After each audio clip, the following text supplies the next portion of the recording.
Kalau saya lihat ya di China ini mereka bisa cepat sekali pembangunannya, terutama karena mereka bersatu antara pemerintah, para akademisi dan para pengusahanya itu bersatu, semua mencintai negara, bagaimana memajukan masyarakatnya secepatnya agar sejahtera. Itu yang Indonesia harus tiru, pelajari bagaimana caranya dan tiru. Itu ke satu. Kedua, China melihat kekuatannya sendiri itu dengan jelas. Kekuatan mereka apa untuk bisa kemudian membangun ekonominya, memanfaatkan pasar yang ada.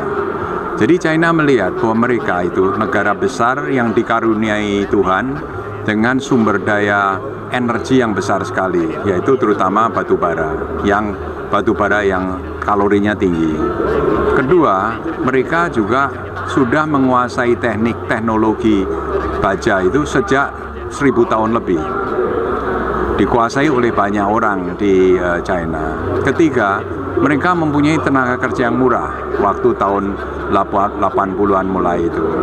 Nah, dengan dasar itu mereka membuat strategi bagaimana mereka bisa menggunakan kekuatan ini untuk menumbuhkan ekonomi secara cepat, terutama dalam bidang industrialisasi.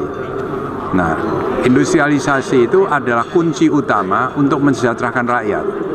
Karena begitu industrialisasi itu dikerjakan dengan benar, maka daya beli rakyat itu tumbuh.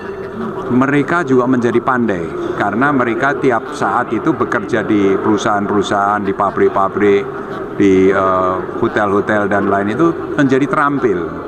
Jadi inilah pendidikan yang benar yang segera bisa diperoleh oleh masyarakat luas.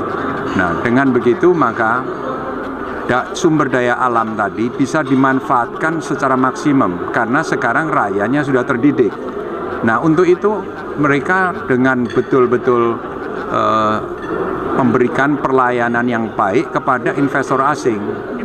Jelas-jelas bahwa dulu itu Eropa, Amerika, Jepang itu menekan Tiongkok. Tapi mereka itu diundang semua masuk untuk investasi sebebas-bebasnya. Tapi sebaliknya diatur, mau bawa uang ke luar negeri itu susah banget. Sudah masuk ke China, investasi hampir tidak mungkin keluar uangnya itu.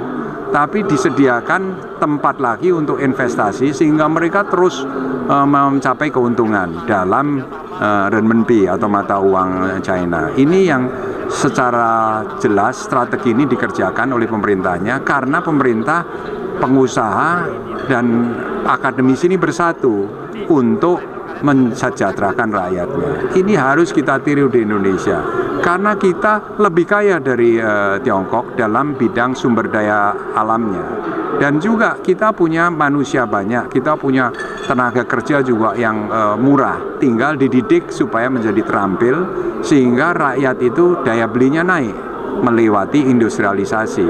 Industrialisasi di sana itu bisa berhasil karena pemerintahnya kuat.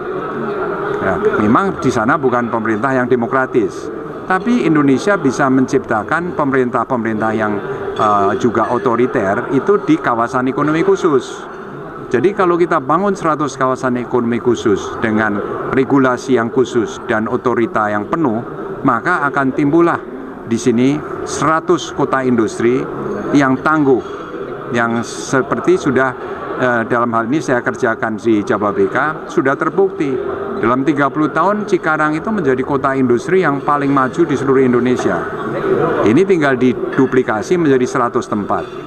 Nah, tentunya harus didukung oleh pemerintah, para akademisi, para politisi, harus kita ini bersatu padu untuk mensejahterakan rakyat. Memerangi musuh kita bersama adalah kemiskinan.